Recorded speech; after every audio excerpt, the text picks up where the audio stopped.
ceux qui sont là. Merci Seigneur. Alors, depuis le lundi, nous avons de façon officielle démarré cette deuxième partie de notre marathon qui consiste à traiter la question du combat spirituel, mais toujours en lien avec la repentance, tout en sachant que la thématique générale de notre marathon est que ta volonté soit faite sur la terre. Parce que, comme nous ne cessons de le dire, Dieu est un Dieu de but, de projet. Il est roi, il a des désirs, il a sa volonté. Et cette volonté divine, il faut qu'elle s'accomplisse, mais elle ne doit pas s'accomplir en nous imposant, en nous obligeant. Dieu n'est pas comme ça.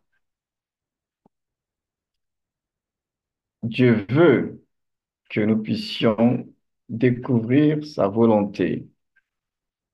Et lorsque nous l'avons découvert, que nous puissions l'apprécier et réaliser qu'elle est bonne, qu'elle est agréable, qu'elle est parfaite.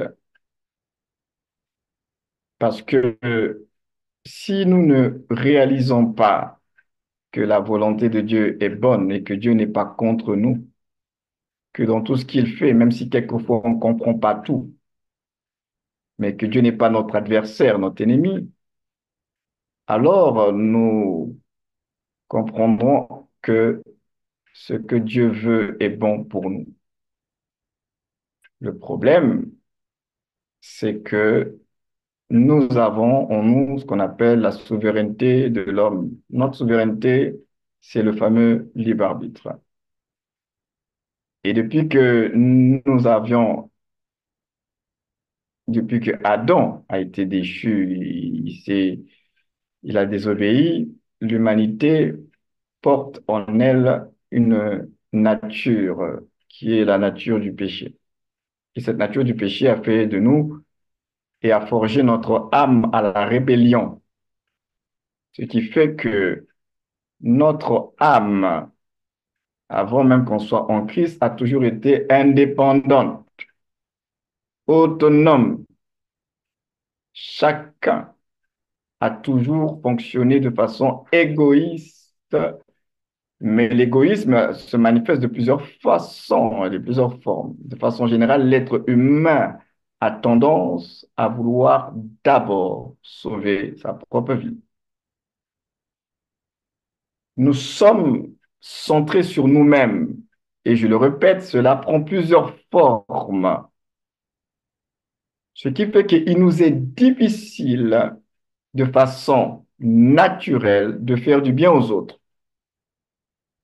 Et même quand on, soi-disant, fait du bien aux autres, il y a toujours un côté égocentrique. Il y a toujours une part à nous là-dedans.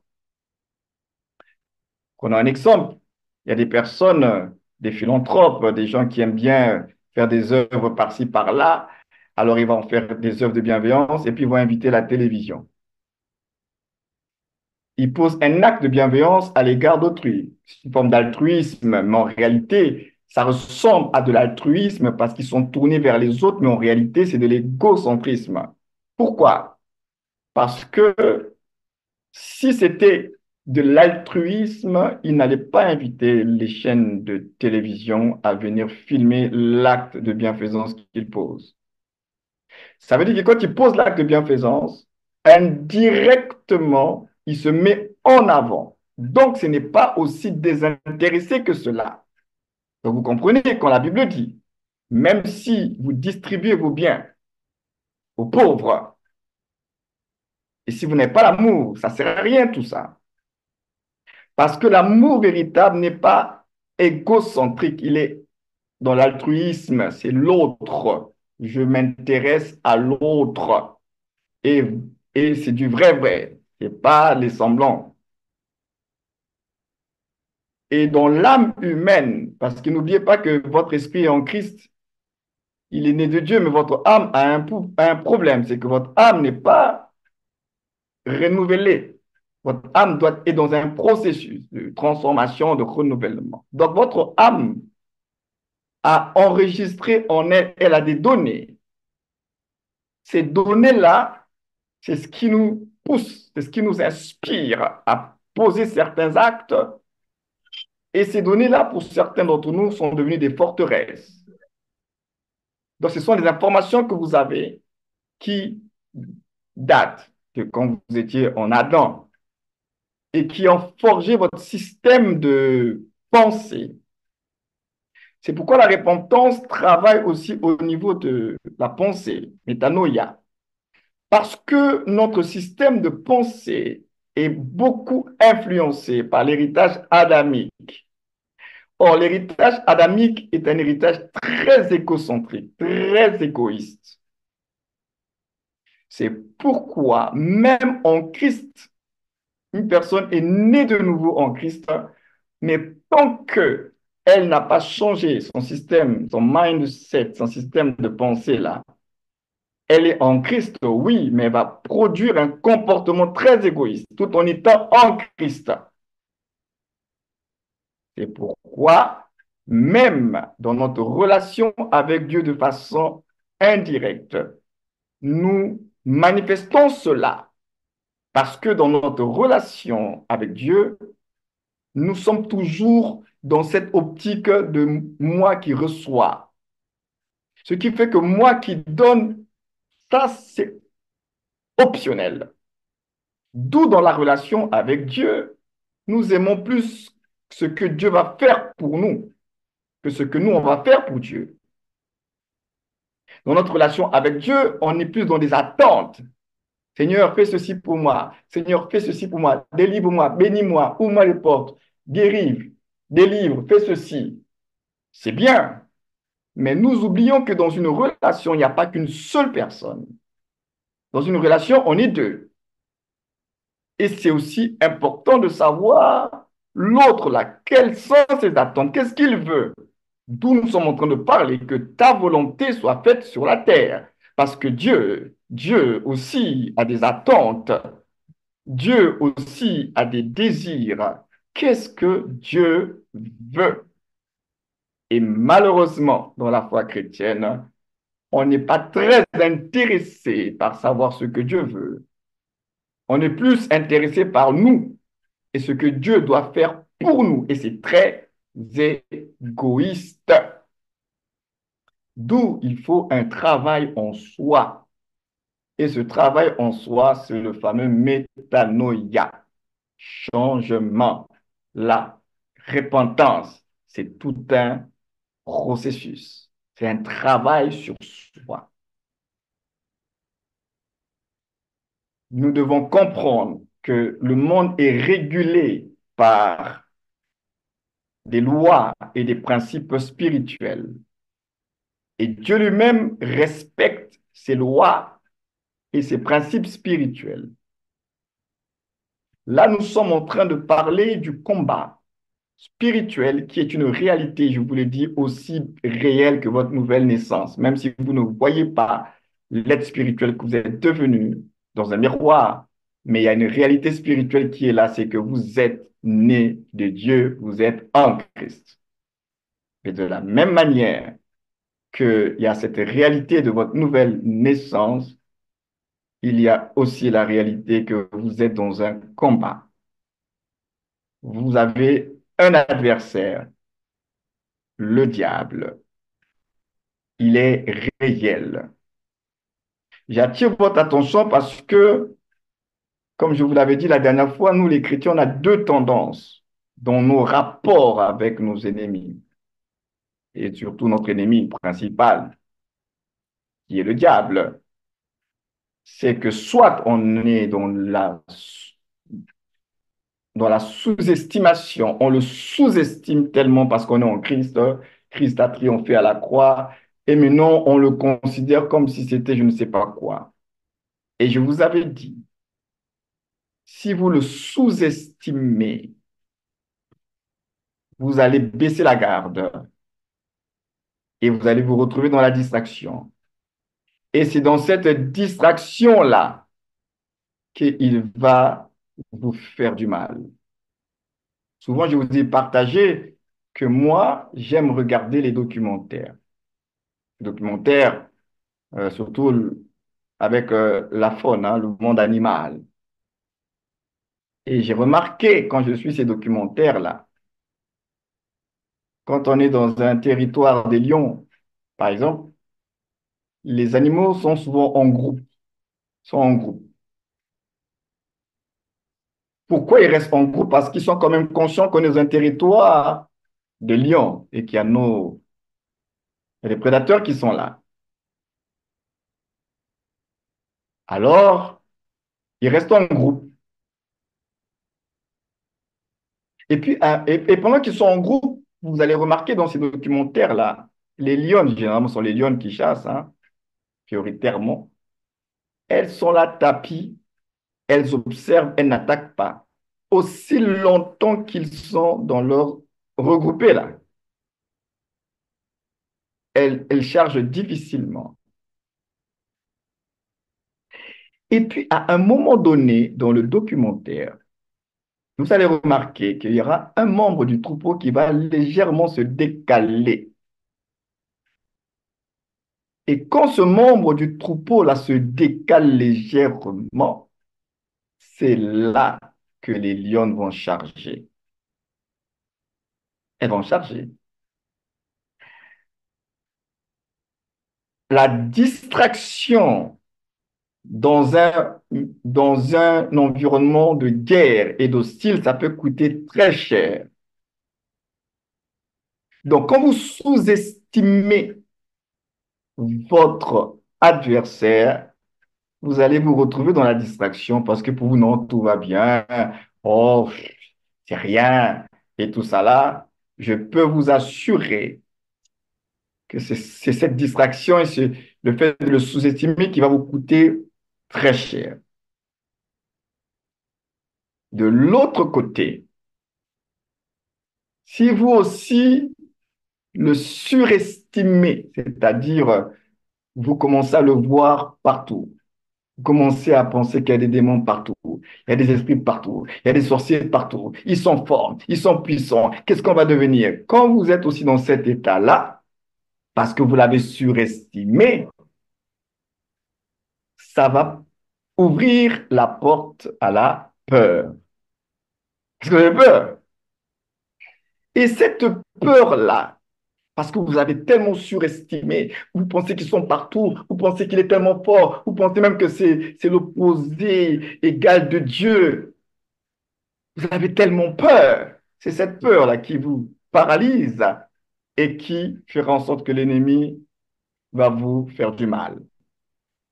Dans les deux cas de figure, sous-estimation, surestimation, ce n'est pas bon. Alors, comment nous devons traiter avec lui? C'est pourquoi je vous avais dit, il est important de connaître les règles et de combattre selon les règles et avec les armes de Dieu. Parce que votre adversaire, il connaît les règles de Dieu, même s'il ne respecte pas, mais il les connaît. Et nous allons voir ce soir certaines choses.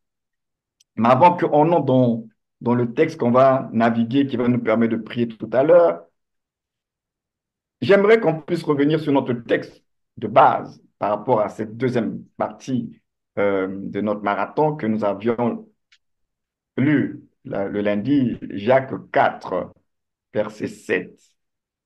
Jacques 4, le verset 7, qu'on nous lise cela, que vous compreniez que c'est sérieux et que dans le domaine du combat spirituel, on ne fait pas ce qu'on veut. Et puis, on se dit le plus important, c'est d'utiliser l'autorité et les armes que Dieu nous a données. Non, que ce soit l'autorité, que ce soit les armes que vous avez de Dieu, vous devez savoir comment les utiliser et selon les règles. Parce que si vous ne combattez pas selon les règles et avec les armes de Dieu, vous avez un accusateur. Il va vous accuser devant Dieu. Et comme Dieu est juste, je le répète, Dieu est juste.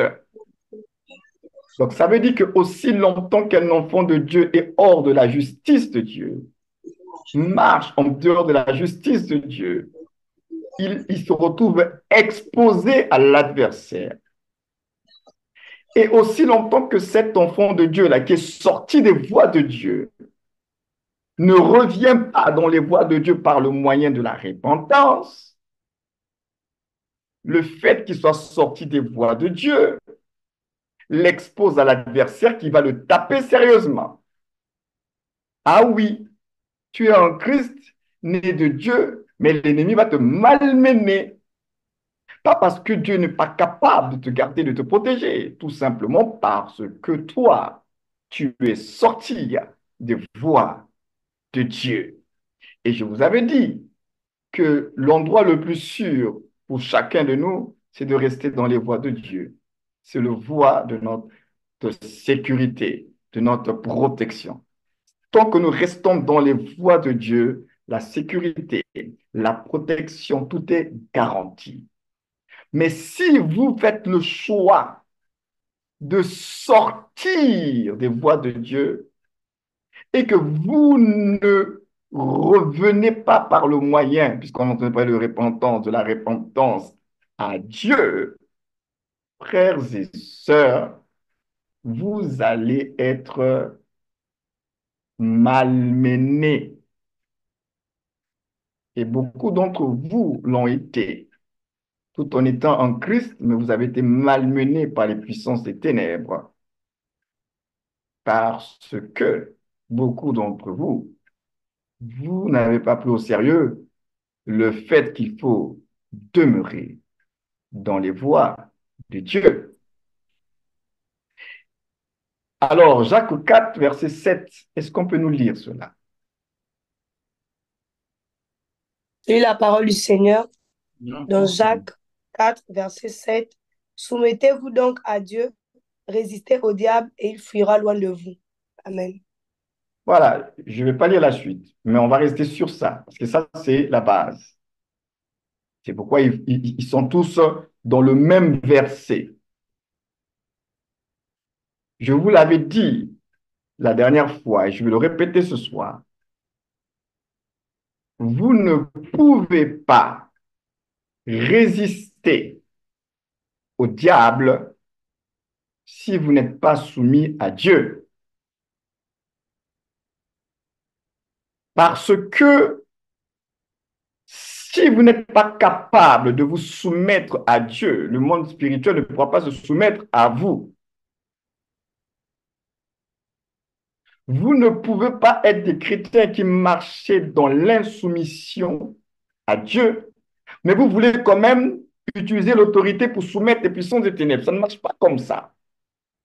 Voilà pourquoi beaucoup d'entre vous, vous avez un problème, parce que le fait que vous n'êtes pas soumis à Dieu,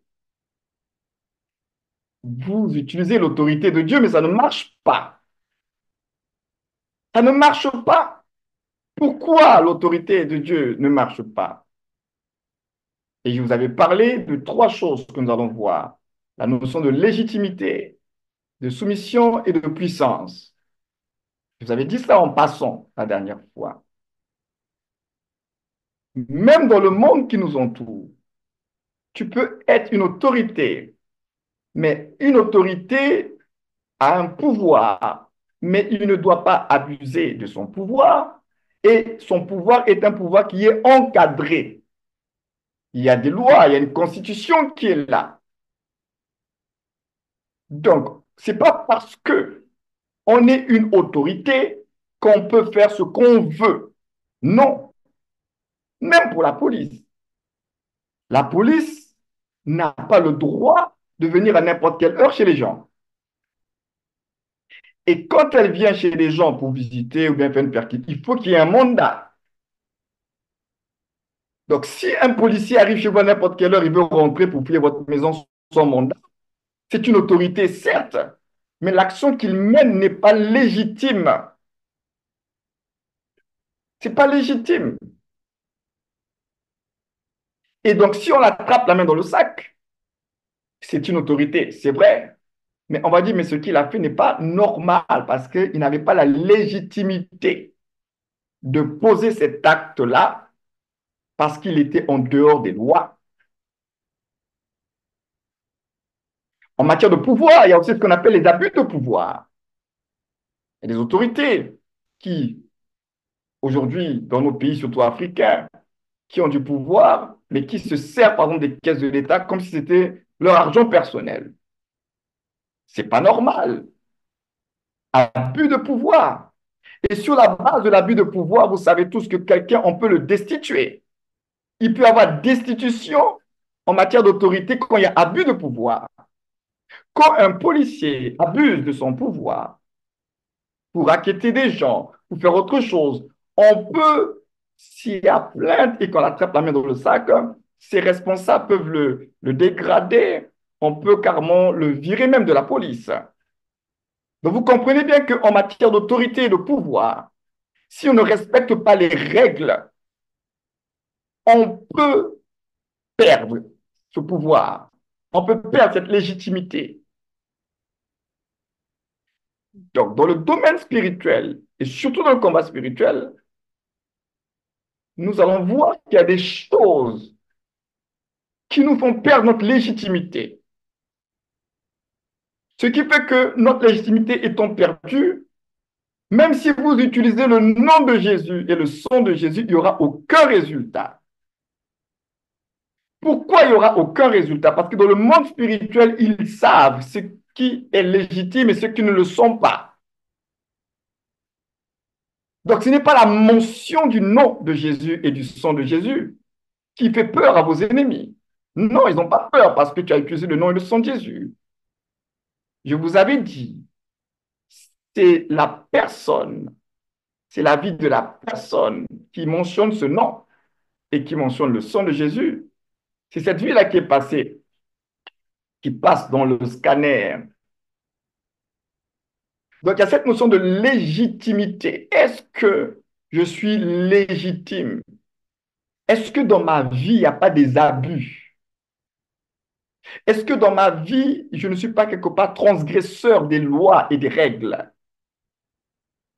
Parce que si dans ta vie, tu te retrouves quelque part transgression des lois et des règles et que tu sortes des voies de Dieu, je peux te rassurer, tu vas être accusé et tu ne pourras pas exercer ton autorité. Pourquoi ton autorité, tu ne pourras pas l'exercer? Parce que tu es redevable. Tu deviens redevable. Et comme tu deviens redevable à l'ennemi, ça lui donne le droit. Donc ta redevabilité donne un droit. Et c'est ce droit-là qui va lui donner le pouvoir de te malmener légalement. Parce que tout vient de toi. C'est toi qui n'a pas respecté les règles, qui t'es retrouvé redevable. Et à cause de cette redevabilité, toi-même, tu es sorti des voies de justice de Dieu. Et comme Dieu est juste, alors Dieu ne peut rien faire pour toi aussi longtemps que tu es dans cet état et que tu ne reviennes pas par la repentance à Dieu. Donc, si vous ne prenez pas au sérieux cette affaire de repentance, lorsque vous allez vous retrouver dans le combat spirituel, parce que vous ne savez pas à quelle heure et par qui l'ennemi va passer pour vous nuire. Il ne vous a jamais envoyé une carte de visite, hein, une invitation ou bien un faire-part pour dire que lundi à telle heure, je vais te pourrir la vie. Vous ne savez même pas à quel moment l'ennemi il vous attaque. Vous ne savez même pas par qui il passe, que ce soit dans votre lieu de travail, que ce soit avec vos colocataires, que ce soit même avec l'épicier du quartier, que ce soit même avec, pour ceux qui sont mariés, l'épouse ou bien l'époux. Bref, vous ne savez pas par qui il va passer, vous ne savez pas. Alors, comme vous ne savez pas par qui il va passer, voilà pourquoi nous devons veiller à être sûrs que nous sommes dans les voies de Dieu. Parce que même s'il venait à tout moment, Le fait que nous soyons dans les voies de Dieu par l'esprit de repentance, cela nous permettra de pouvoir réagir de façon légale à cause de notre légitimité. Mais si nous sommes nous-mêmes hors des voies de Dieu, vivons et marchons dans l'injustice, sachez que vous devenez redevable, et je le répète, votre redevabilité va lui donner le droit de vous frapper. La Bible dit, votre adversaire, le diable, il rôde comme un lion rugissant, cherchant qui il va dévorer. C'est-à-dire qu'il est capable de vous faire du mal. J'aimerais vous dire une autre chose avant qu'on lise notre texte qui nous conduira à la prière tout à l'heure. Je l'avais déjà dit, mais je vais le répéter ce soir pour ne pas que vous soyez surpris ou bien frustrés inutilement. Ce que Jésus a fait à la croix vis-à-vis de Satan, Jésus n'a pas ôté la capacité et la puissance à Satan. Non. L'œuvre de la croix n'a pas dépouillé Satan de puissance et de capacité de nuisance. Non. L'œuvre de la croix lui a ôté le droit légal d'exercer son autorité sur les croyants. Voilà ce que la croix a fait. La croix lui a enlevé un droit légal parce que nous étions vendus au péché en Adam. Et il avait le droit légal sur l'humanité. Maintenant, Jésus vient pour ôter, déchirer cet acte-là, parce que maintenant, il nous rachète par son sang et nous appartenons à Jésus. Donc, le diable n'a plus un droit légal de revendiquer chacun de vous pour dire que oui, ils m'appartiennent parce que maintenant, nous appartenons au Seigneur parce que Christ est mort. Le sang a été versé. L'agneau a été crucifié. Donc, à cause de la mort de l'agneau, nous ne sommes plus redevables au diable. Mais sa puissance et sa capacité de nuisance est toujours là. Parce que si il n'avait plus de capacité de nuisance, le monde ne serait pas ce qu'il est aujourd'hui. Parce que le mal qui se fait sur la terre, à votre avis, qui fait ça? Qui le fait? Alors nous, les chrétiens, dans notre zèle, on s'est retrouvés même à dire, oui, le diable, c'est un lion. Il rugit, il n'a plus de dents. Qui vous a dit qu'il n'a plus de dents? Qui vous a dit ça? Non, il rugit seulement. Il n'a plus de dents. Il est capable de nous nuire. C'est pourquoi la Bible dit, la Bible ne parle pas à des païens. On dit qu'il rôde comme un horizon, cherchant qui il va dévorer. Alors quelqu'un qui n'a plus de dents va dévorer comment? Il prend de la soupe, hein? S'il peut dévorer, c'est qu'il a des dents. Donc arrêtez de dire qu'il n'a plus de dents. Il a des dents. Il a des dents. Il a des dents. Il a une capacité de nuisance. Il a une capacité de détruire des gens. Le voleur ne vient que pour dérober, égorger, tuer, détruire. Il a une capacité de destruction. Donc ne dites pas qu'il n'a plus de droit, comme s'il n'y avait plus de capacité. La capacité de nuisance est toujours là. Seulement, vis-à-vis de ceux qui ont cru en Jésus, il n'a plus de droit légal d'exercer son autorité. C'est ça la bonne nouvelle, c'est que nous ne sommes plus redevables à cause du sang de Jésus-Christ. Nous avons été rachetés. Donc Satan ne peut plus nous réclamer officiellement parce que Christ a payé le prix. Mais si vous, comme je l'ai dit tout à l'heure, sortez de la justice de Dieu, de la voie de justice de Dieu, et que vous allez flirter avec le péché, ça veut dire que vous n'êtes plus soumis à l'autorité de Dieu, donc de sa parole, donc vous sortez des voies. Et comme volontairement vous êtes sortis des voies de Dieu, la protection de Dieu n'est plus là. Je vous ai dit, en sortant des voies de Dieu, vous redevenez redevable au péché auquel vous avez cédé. Et comme vous devenez redevable au péché, le péché donnera le droit à votre adversaire de vous taper dessus. Et va vous taper dessus, pas de façon illégale, il va vous taper dessus de façon légale. Et pendant qu'il va vous taper dessus dans cet état-là, même si vous utilisez le nom de Jésus, ça ne marchera pas. Pourquoi? Parce que vous êtes dans la mauvaise posture. Vous n'êtes pas légitime d'utiliser le nom à ce moment précis. Tant que vous êtes dans le péché, un enfant de Dieu qui est dans le péché et qui utilise le nom de Jésus dans le péché, le sang de Jésus dans le péché, ça ne marchera pas. Maintenant, de l'autre côté, votre adversaire peut agir de façon illégale et aussi vous faire du mal. Il n'a pas le droit, mais il agit de façon illégale.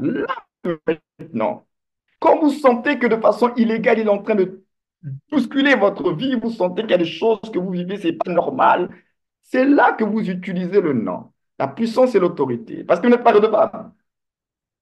Et là, dans cet état-là, vous exercez la puissance du nom et du sang de Jésus et ça va marcher. Parce que vous êtes dans un état de légitimité. Vous avez reçu le nom et la puissance et l'autorité. Vous marchez dans la crainte de Dieu, vous marchez dans la sanctification. Donc, quand vous utilisez le nom de Dieu, du Seigneur et le sang de Jésus-Christ à ce moment-là, ça marche parce que vous êtes légitime de l'utiliser. J'ai fait la nuance entre quand vous êtes dans le péché. Quand vous êtes dans le péché, vous empêchez l'action. Quand vous n'êtes pas soumis à Dieu, vous empêchez l'action. Mais quand vous êtes soumis à Dieu, alors vous libérez la puissance. D'où j'ai dit légitimité, soumission, puissance. Légitimité, soumission, puissance. Si vous n'êtes pas, vous jouez avec le péché, vous n'êtes pas soumis à Dieu, la puissance n'est pas relâchée. Donc vous vous retrouvez dans un combat et vous ne savez pas comment faire. Vous êtes des enfants de Dieu, vous êtes à la merci.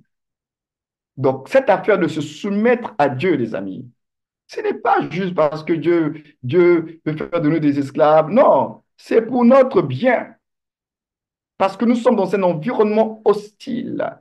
Nous sommes au milieu de nos ennemis. Nous sommes observés par nos ennemis. Nous avons un adversaire qui rôde, qui observe ceux qui vont lui ouvrir la porte.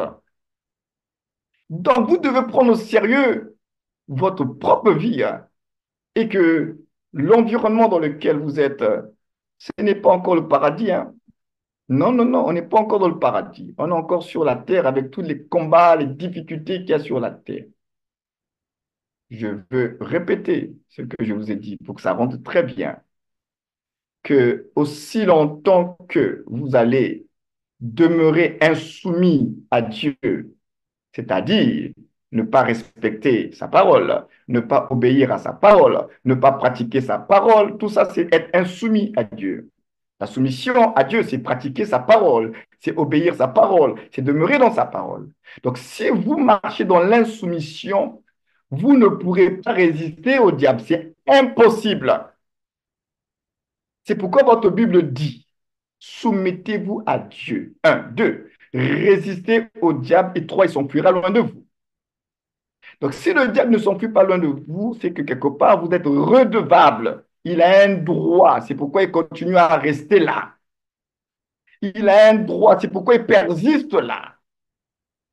Il s'enfuit lorsque vous ne lui êtes plus redevable et que vous exercez de façon légitime votre autorité. Donc, l'autorité du croyant s'exerce de façon légitime en respectant, en veillant à ce que je suis dans le droit. Ce n'est pas, comme je vous l'avais dit, le nom de Jésus n'est pas une formule magique. Le sang de Jésus n'est pas une formule magique qu'on utilise à toutes les sauces et justement, ça devient aussi comme une sauce, le sang de Jésus. On met ça partout, tu manges, tu asperges le sang de Jésus dans ta nourriture, ça devient comme du ketchup. Le sang de Jésus, là, attention, attention, c'est comme le ketchup, partout j'asperge le sang, j'ai fait le sang, mais comment? Ce sont les choses spirituelles, nos armes, là, il faut savoir les utiliser, ce n'est pas le ketchup. Non, non, non, ce n'est pas le ketchup. À tout moment, le sang de Jésus, le nom de Jésus. Mais les ennemis, là, ils nous regardent, je vous ai dit qu'ils connaissent les règles. Ils connaissent ce que Dieu a dit. Même si eux ne respectent pas, mais ils connaissent. Il a l'information. Donc, il y a des choses dans nos vies en matière de combat. C'est tout simplement parce qu'on n'est pas dans la bonne posture. On n'est pas légitime. Je me souviens, nous avons eu organisé des séances de délivrance. Et puis pendant que vous fassiez la délivrance, les démons, ils parlent parce que vous êtes là tous en train de crier au nom de Jésus, au nom de Jésus. Et pendant qu'on crie au nom de Jésus, le démon se tourne vers un bien-aimé qui était là. Il se tourne, il dit, il le pointe du doigt, il dit, même toi aussi tu oses, toi aussi tu oses. Les esprits là, ils nous connaissent, hein. Ils se tournent, ils disent, pas toi. Les autres, oui, mais pas toi. Oui, le diable est un menteur, mais quelquefois aussi dans ces séances-là, ils nous disent aussi des choses qui sont vraies. Ah oui, peut-être le frère était dans une posture qui n'était pas bien. Peut-être que, je ne sais pas, mais en tout cas, les esprits connaissent qui est qui. Et toi aussi, pas toi, pas toi. Ils nous connaissent. Ils ont utilisé le nom de Jésus. Vous connaissez l'histoire des fils de Séva. Au nom de Jésus que Paul prêche. Au nom de Jésus que Paul prêche. Au nom de Jésus que Paul prêche. Les esprits leur ont parlé. Les esprits n'avaient pas menti. Ils ont dit, on connaît Paul, on connaît Jésus, mais vous là, qui êtes-vous? Ils les ont malmenés, ils les ont frappés. Donc ça veut dire que quand vous n'êtes pas légitime, quand quelque part vous êtes redevable, n'utilisez pas les armes de Dieu, ça ne marchera pas. Ça ne marchera pas. Et je vous l'avais dit aussi, quand les armes de Dieu que vous utilisez semblent ne pas marcher, le problème, ça ne vient pas de Dieu. Les armes de Dieu sont efficaces, fortes et puissantes. Quand ça semble ne pas marcher, ce n'est pas Dieu qui a un problème, c'est le porteur de ces armes-là qui a un problème. Ben, il ne faut pas se précipiter à accuser Dieu ou bien avoir l'impression que le nom de Jésus n'est pas fort, il n'est pas puissant, ça ne marche pas. Le nom de Jésus, je le répète, il est fort, il est puissant, il libère, il guérit, il restaure, il fait tout ça. Mais le nom de Jésus, là, quand ça semble, je dis bien, c'est pourquoi je pèse même mes mots, j'utilise le français, je dis bien sembler. Quand ça semble ne pas marcher, ça ne peut pas venir de Dieu. Non, ça veut dire que ça vient quelque part de toi. Alors, il faut que tu t'examines. Pourquoi? Qu'est-ce qui bloque dans ma vie? Est-ce que je n'ai pas donné des accès? Est-ce qu'il n'y a pas des péchés que je n'ai pas bien traités dans ma vie? Pourquoi ça bloque et pourquoi il y a une résistance comme ça des esprits. C'est comme s'il y a quelque chose qui leur donne un droit légal de résister. Et c'est ce que nous allons voir ce soir, avons compris, dans une histoire, dans l'Ancienne Alliance, dans le livre du prophète Zacharie, chapitre 3, pour comprendre que quand vous êtes redevable, il va vous accuser et il va chercher votre malheur. Heureusement que Dieu est bon et miséricordieux. Mais Zacharie, chapitre 3, on va lire du premier verset au verset 7. Zacharie, chapitre 3. Je sais que c'est des livres que vous n'avez pas l'habitude de lire, hein. Vous les aimez lire les évangiles, les psaumes, les proverbes, l'Ecclésiaste. Zacharie, là, c'est un prophète, il dit aussi des bonnes choses. Donc, Zacharie, chapitre 3, verset 1 à 7, nous rapporte une histoire. Amen. Je lis la Voici, parole au nom du oui, Seigneur Jésus, Zacharie chapitre 3, verset verset 1 1 à à 7. La 7. parole dit ceci. Il me fit voir Josué, le souverain sacrificateur, debout devant l'ange de l'Éternel, et Satan qui se tenait à sa droite pour l'accuser. L'Éternel dit à Satan, que l'Éternel te réprime, Satan, que l'Éternel te réprime. Lui qui a choisi Jérusalem, n'est-ce pas là un tisson arraché du feu? Or, Josué était couvert de vêtements sales et se tenait debout devant l'ange. L'ange, Hmm, prenant la parole, dit à ceux qui étaient devant lui, ôtez-lui les vêtements sales. Puis dit à Josué, vois, je t'enlève ton iniquité et je te revêts d'habits de fête. Je dis, comme mettre sur sa tête un turban pur. Et il mit un turban pur sur sa tête et il lui mit des vêtements. Vas-y, jusqu'au verset 7.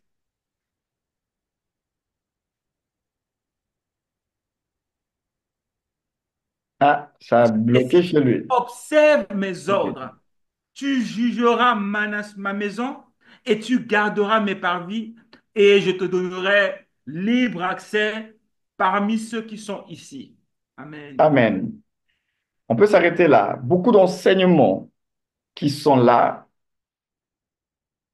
Bien sûr, dans cette histoire, on voit bien une manifestation de la grâce de Dieu.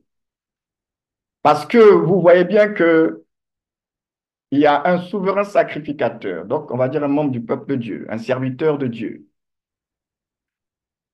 et qui se retrouve dans une posture où le diable est en train de l'accuser. Mais comme vous le constatez, on n'accuse pas pour accuser les gens. On l'accuse et la Bible nous révèle finalement pourquoi il est accusé. Il y a une accusation qui est là. Parce qu'il a des vêtements, il est couvert de vêtements sales. Verset 3, on dit, or, Josué était couvert de vêtements sales. Et il se tenait debout devant l'ange. Il avait des vêtements qui étaient sales. Donc, ces vêtements sales-là, déjà même dans le sacerdoce en Israël, les sacrificateurs et souverains sacrificateurs, ils devaient être propres, ils devaient être lavés, bien habillés. Voilà, ils ne devaient pas être sales. Un souverain sacrificateur, dans sa tenue, il devait resplendir la prestance, parfumé, bien lavé, tout ça. Il ne devait pas être sale. Donc déjà, pour un souverain sacrificateur qui est sale, c'est qu'il y a un problème. Pourquoi il a des vêtements sales alors que Dieu avait donné des instructions à Moïse de comment ils devaient être habillés, ces souverains sacrificateurs-là? Ils avaient des vêtements bien appropriés, pas des vêtements sales. Donc déjà, quelque part, il y avait une forme de transgression. Et comme il avait des vêtements sales, Satan accuse. Il accuse. Il accuse. Mais dans cette histoire, on voit l'intervention de la grâce de Dieu, mais il y a l'enseignement. La grâce de Dieu est manifestée. OK. Dieu manifeste sa grâce, verset 4. L'ange prenant la parole dit à ceux qui étaient devant lui, ôtez-lui les vêtements sales. C'est pas que c'était des vêtements convenables. Si c'était des vêtements convenables et qui ne dérangeaient pas Dieu, Dieu n'allait pas demander qu'on les ôte. S'il dit ôtez les vêtements sales, ça ne vous fait pas penser à ce fils prodigue où il fallait ôter ses vêtements quand il est revenu chez papa pour revêtir un nouveau vêtement. Parce que le vêtement sale, ce n'est pas le vêtement de la famille, ça ne correspond pas au fils héritier. Vêtements sales. Et verset 5, qu'on mette sur sa tête un turban pur. Ils mirent un turban pur sur sa tête et lui mirent des vêtements. Un turban pur, la pureté, la tête, notre système de pensée, raisonnement, réflexion, parce que le péché prend naissance à l'intérieur de nous. Ça commence par une pensée que l'on reçoit. Ça commence par une pensée qui a été entretenue en nous à travers nos cinq sens. Donc, la porte qui a donné accès au péché, c'est la porte de vos cinq sens. Et comme la porte de vos cinq sens donne accès au péché, maintenant, ça va maintenant générer en vous de la réflexion par rapport à ce que vous avez vu, entendu, vécu, expérimenté.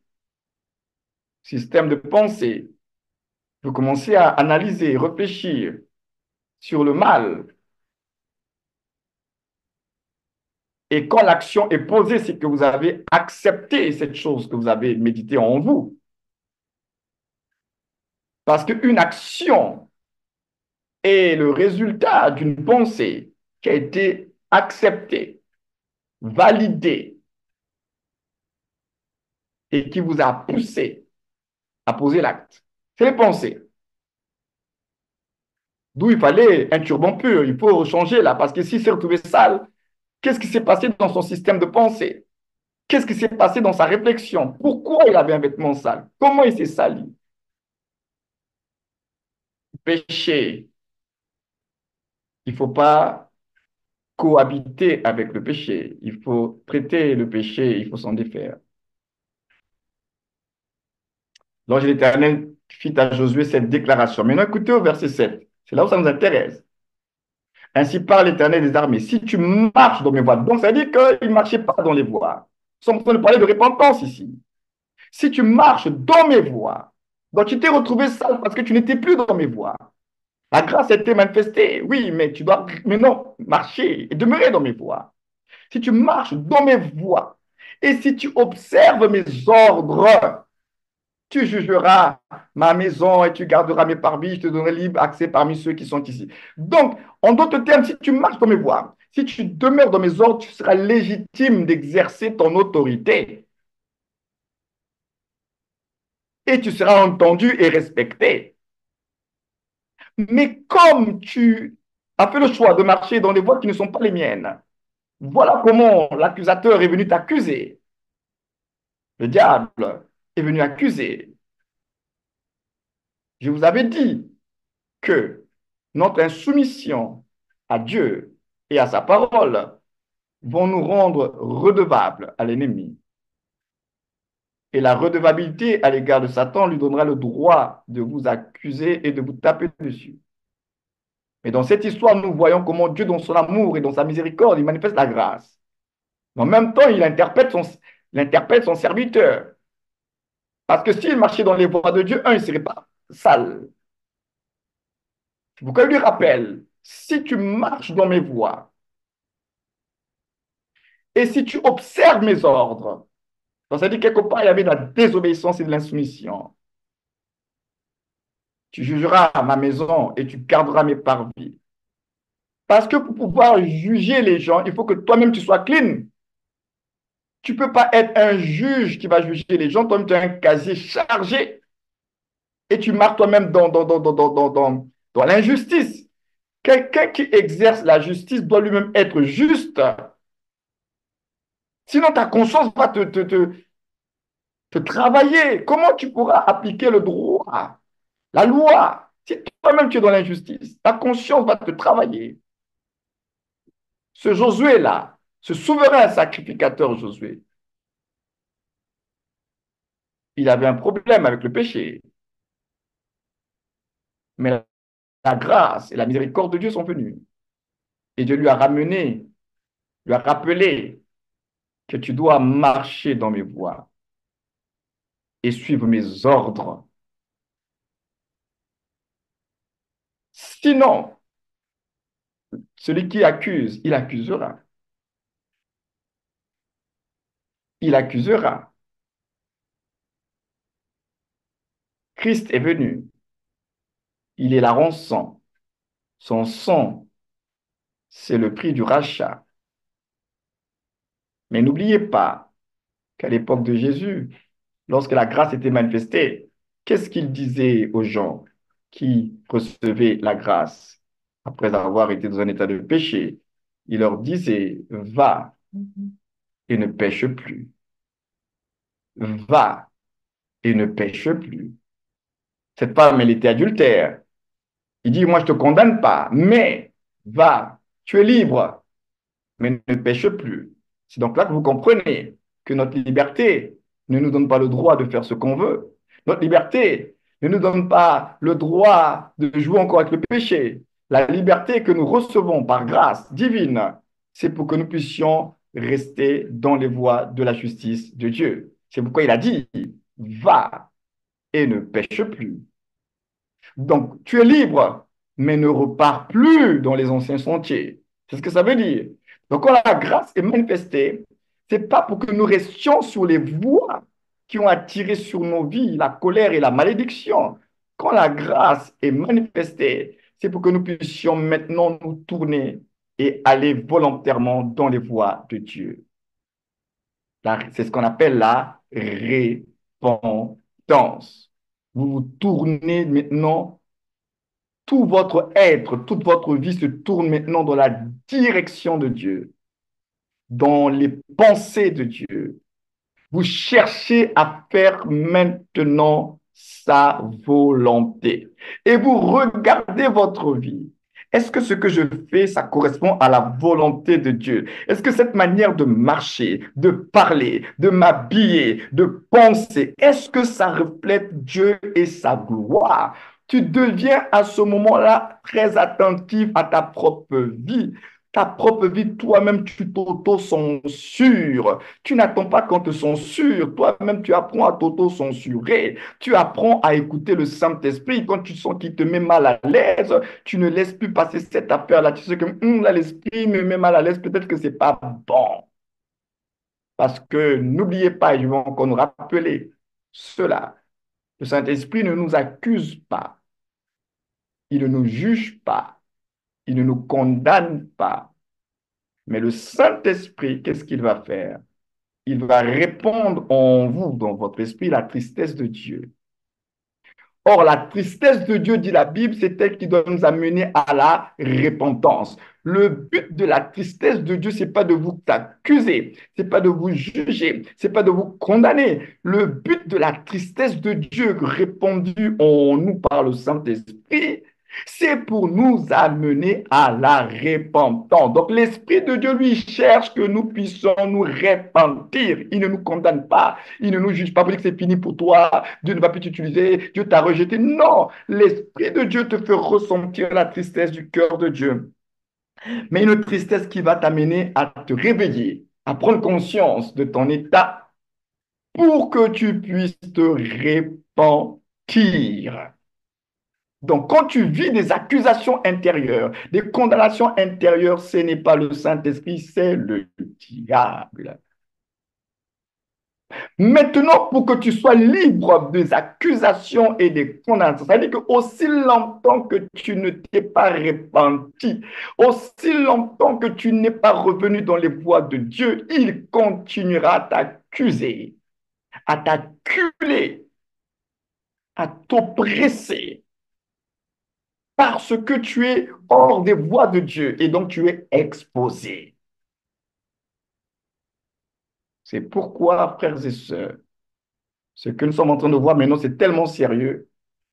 Je vous avais dit, puisqu'on va bientôt se repartir dans les salles, je vous avais dit que vous ne savez pas à quel moment de la journée, de la semaine, l'ennemi a prévu de vous déstabiliser. Vous ne savez pas.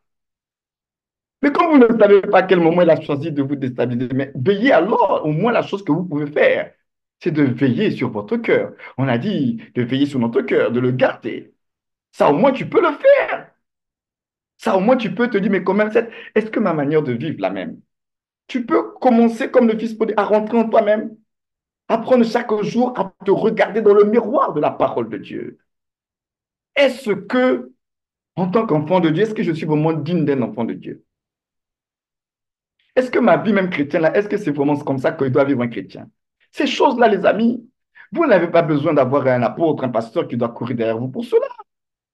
Vous avez la parole de Dieu qui est là, comme un miroir.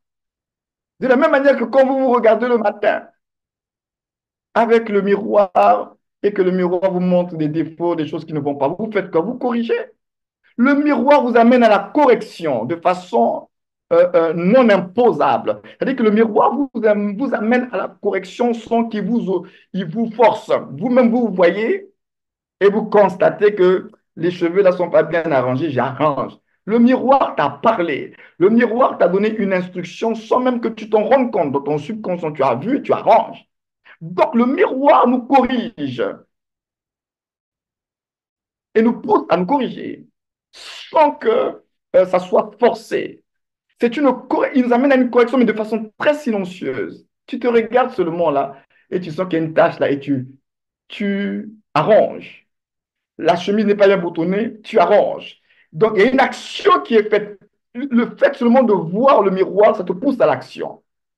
Le miroir te pousse à l'action parce qu'il te montre l'état dans lequel tu es.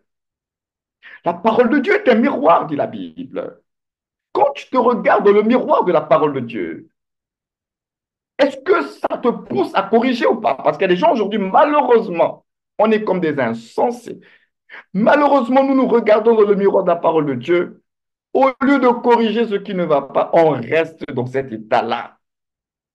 C'est de la folie. C'est de la folie. Imaginez une vie sans miroir, ça va ressembler à quoi? Surtout pour les sœurs.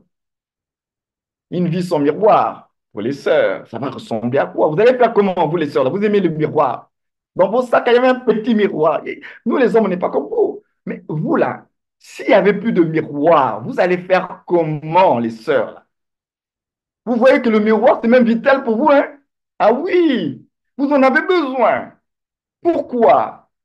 Sans vous poser la question, oui, parce qu'il faut arranger un peu la coiffure, je vais faire ci, je vais me maquiller. Le miroir est important, hein? Oui, oui. Le miroir est important pour vous. La parole de Dieu, c'est un miroir.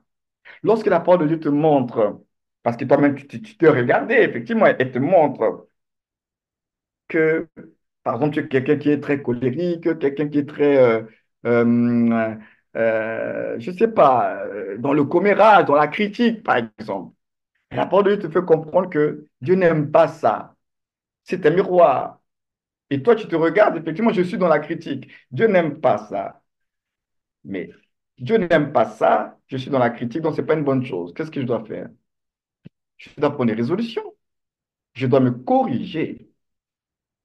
Je dois me corriger. Parce que là où il y a repentance, il y a correction.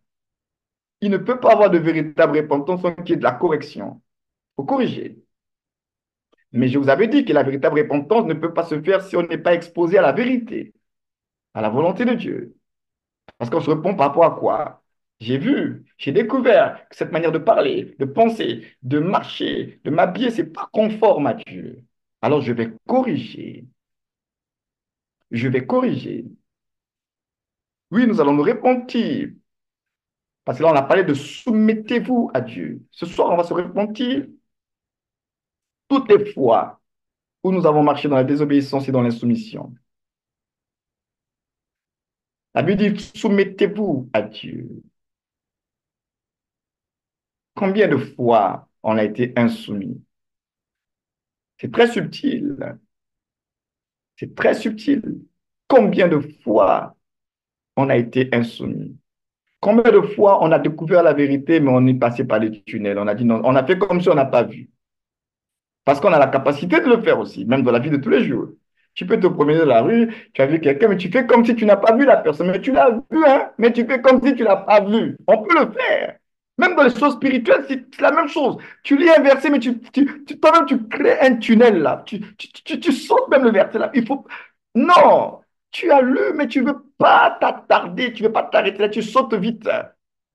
Toutes les fois où tu as créé des tunnels par rapport à la parole de Dieu, toutes les fois où tu as refusé de t'arrêter sur certaines vérités, ce soir, nous allons nous repentir. Que Dieu nous pardonne. Parce que finalement, toutes les fois où nous avons marché dans la désobéissance, l'ennemi de nos âmes a profité de cela. Voilà pourquoi beaucoup d'entre vous, dans le domaine spirituel et dans les combats spirituels, vous avez remporté beaucoup de défaites parce que vous n'aviez pas compris à l'époque le lien qu'il y a entre soumission à Dieu et soumettre le monde des esprits et des ténèbres. Le monde des esprits ne va être soumis à ton autorité que si toi, tu apprends à te soumettre à l'autorité de Dieu. C'est une question d'autorité et d'autorité. Si toi, tu n'es pas capable de te soumettre à l'autorité de Dieu, sache que ces puissances-là ne vont pas se soumettre à ton autorité. Tu ne le savais pas, mais ce soir, le Seigneur te parle. Pour te dire, c'est une question d'autorité. Pour que les autorités spirituelles, les entités spirituelles, les principautés, les dominations soient soumises à toi, il faut que toi, tu apprennes à te soumettre à l'autorité supérieure qui est Dieu. Si l'autorité supérieure qui est Dieu, tu n'arrives pas à te soumettre à lui et à sa parole, eux qui sont des autorités inférieures là, ils ne vont pas se soumettre à toi. Donc, vous aurez compris ce soir combien il est important de cultiver une vie d'obéissance à la parole de Dieu. Mais sache que quand tu vas sur le chemin de l'obéissance à la parole de Dieu, c'est le chemin de la mort à soi. Et c'est une bonne chose parce que C'est par la mort que la vie est relâchée. Parce que quand tu es mort à toi, l'ennemi n'a plus aucun droit parce que tu es déjà mort. Quand tu deviens mort à toi-même, mort au péché, Satan a de la force quand il y a de la vie. Quand il n'y a plus de vie, il n'a plus de force sur la mort. Donc quand tu meurs à toi-même, là, Satan n'a aucun pouvoir sur toi parce que tu es mort.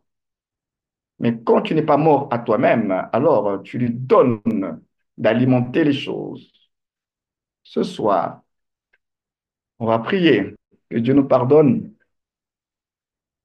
et puis que le Saint-Esprit nous aide à pouvoir comprendre que c'est important de marcher dans la soumission à Dieu et à sa parole. Donc, je vais nous repartir dans les classes pour les minutes qui vont nous rester et nous allons prier. Alors, prie sérieusement parce que je sais que nous tous, nous nous sommes retrouvés dans cette parole. Il n'y a personne ici qui dira non, moi je marche depuis que je suis en Christ Jésus. Là, moi je marche pour moi dans l'obéissance. Je suis moi soumis à Dieu. Il y a des choses de ta vie actuelle où tu sais que c'est pas bien, mais tu le fais quand même. Il y a des gens qui luttent avec des choses. Vous savez que c'est pas bien, mais vous êtes en lutte. Vous ne voulez pas lâcher la chose, mais vous luttez avec la chose. Mais pourtant, au plus profond de vous, vous savez que c'est pas bien, mais vous continuez à lutter.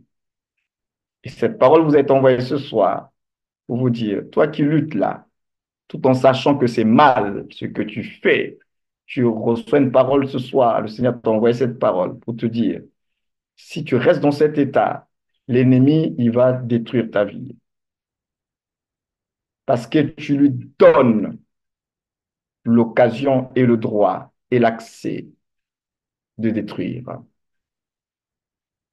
Satan se réjouit de ta lutte. Toi, tu te dis que je suis juste en train de lutter. Mais il y en a un qui se réjouit du fait que tu es en train de lutter, là, c'est le diable.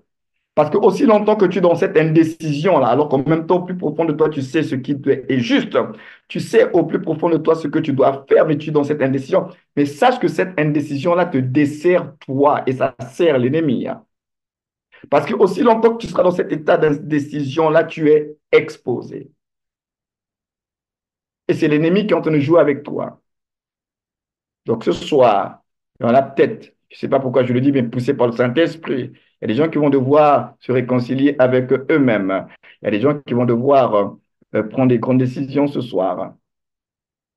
Parce que en matière de combat spirituel et de réalité spirituelle, si vous êtes redevable à l'ennemi, il va détruire votre vie. Ne soyez pas redevable au diable. Ne lui donnez pas des droits parce qu'il n'a pas de droit légal. Christ lui a ôté le droit. Mais lorsque vous marchez dans la désobéissance, c'est comme si vous restaurez le droit. Et quand vous restaurez le droit, ben lui, il en profite pour venir créer la zizanie dans vos vies. Et je suis convaincu qu'après ce marathon, si vous prenez au sérieux cette notion de repentance-là, votre vie chrétienne va avoir une autre dimension, un autre élan, parce que vous aurez compris l'importance de la repentance. C'est pour votre bien. Ce n'est pas pour Dieu, c'est pour vous. C'est pour votre bien. Vous devez être les hommes et les femmes que Dieu veut que vous soyez au maximum du potentiel de Dieu dans votre vie. Donc, c'est pour votre bien. C'est pas pour Dieu. Dieu n'a pas de problème. C'est nous. Donc, comprenez que Dieu n'est pas contre nous. Dieu est pour nous. Quand Dieu nous appelle à la repentance, c'est que cette chose-là va vous détruire. Votre chair l'aime peut-être, mais Dieu sait que cette chose que votre chair aime là, ça va vous détruire. Parce que n'oubliez pas, que dit votre Bible? La chair a des désirs contraires à ceux de l'esprit. Donc votre chair, c'est normal que votre chair aime, c'est pourquoi vous luttez, parce que votre chair aime ça. Mais le point, c'est que ce que aime votre chair là va vous conduire dans la mort. La chair ne peut pas aimer les mêmes choses que l'esprit. Ils sont en totale opposition. Sachez que ce que vous aimez bien là, pourquoi vous avez du mal à vous en défaire? Parce que vous pensez que en vous libérant de cette chose avec laquelle vous luttez, vous allez perdre quelque chose de grand. tu vas perdre, je vais perdre. Sache que celui qui soustrait ou détruit les vies des gens, c'est le diable. Lui vient que pour voler. C'est lui qui détruit, c'est pas Dieu. Oui, c'est sûr que tu vas perdre dans ta chair. La chair va souffrir un peu. Mais quand tu perds dans la chair, c'est bon pour l'esprit. Je veux le répéter. Quand tu perds selon la chair, c'est bon pour l'esprit. Quand tu perds selon la chair, c'est bon pour l'esprit. Je veux le répéter une dernière fois. Quand tu perds selon la chair, c'est bon pour ton esprit. Ton esprit va crier Alléluia. Enfin, j'attendais ça depuis, mais il fallait qu'ils écoutent cette parole. Donc ton esprit est comme prisonnier à l'intérieur de toi, prisonnier de tes décisions, de tes choix. Ton esprit a besoin que tu reçoives la lumière. Et quand tu reçois la lumière, et quand tu es éclairé, c'est là où ton esprit dit Alléluia. Enfin, je suis libre. Alors ce soir, donnons la possibilité à notre esprit de retrouver sa liberté en nous. Donnons la possibilité à notre esprit de crier Alléluia au-dedans de nous. Et cesse, j'insiste, je ne sais pas à qui je parle ce soir, mais j'insiste, cesse de lutter parce qu'au fond de toi, tu sais ce qui est juste. Alors, Seigneur te dit ce soir, comme tu sais ce qui est juste, alors fais ce qui est juste. Ne te pose pas trop de questions. Fais ce qui est juste. Dieu prendra ses responsabilités. La justice de Dieu se manifestera si tu fais ce qui est juste. N'aie pas peur parce que c'est ton Dieu qui est ton papa. Fais ce qui est juste. Donc, je ne sais pas pourquoi l'Esprit me pousse à insister là-dessus, mais j'insiste selon l'Esprit. Donc, on va se repartir dans les salles maintenant et on va prier. On va prier pour voir. Il faut arrêter l'enregistrement maintenant. Ceux qui enregistrent là, pour que je puisse aller dans les salles. Parce qu'on ne peut pas aller dans les salles en même temps que l'enregistrement, je n'arrive pas.